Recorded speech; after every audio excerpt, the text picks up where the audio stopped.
Okay mga lods, so itado na nato itong interior nga nabuslot mga lods. So ayan, so man ako sa pabulkit kina lods, mga lods. So karon itado na ako siya mga lods. So ayan, so abri na to sa bangligid para masulod na to ang interior. So ayan, so inayin to kabre mga lods. Ayan, inayin lang kay basig maipit ang mga lods. So ayan. Sa wakas na mga lods, so naanagintay ma-service ani ugma mga lods. So dito mga commute ani mga lods. Ayan, nabrihan na nato mga lods.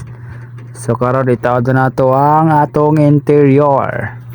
Atong malupitang interior mga lods.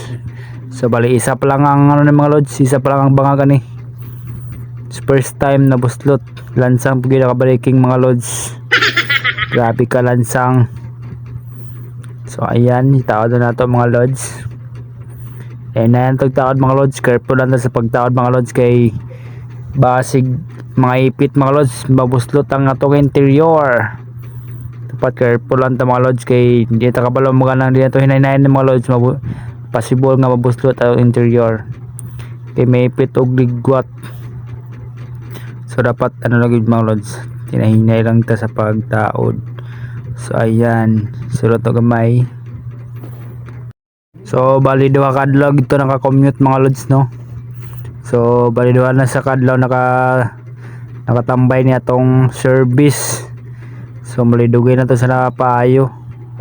So wakas karon murag na maayo na gid sa mga lods. So gipanakamutan gyud ako nga maayo sa mga lods para ugma magamit na nato siya. Ayan.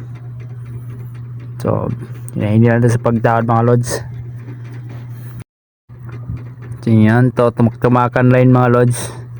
So ina lang ang technique pagbalik mga lods. Tumak-tumakan lang sa animo sa first nimo nga no. Ayan. So bago na to sa ligwaton mga lods, nya na ning glass na niya nga ano sa may dulo lang niya kim jugay gay na mga lods. Magdi na makaya og tamak na. So kailangan nato siya og ligwat sa pinakalas nga nga part mga lods. So nanana na siya og ligwat. Tapos sa pagligwat mga lods, dapat lantaw niyo ang interior nga wala niyo na ipit. Kag may ipit niyo mga lods na possible nga mabuslot siya. So manibantayan niyo mga lods pag magtaod mo og interior.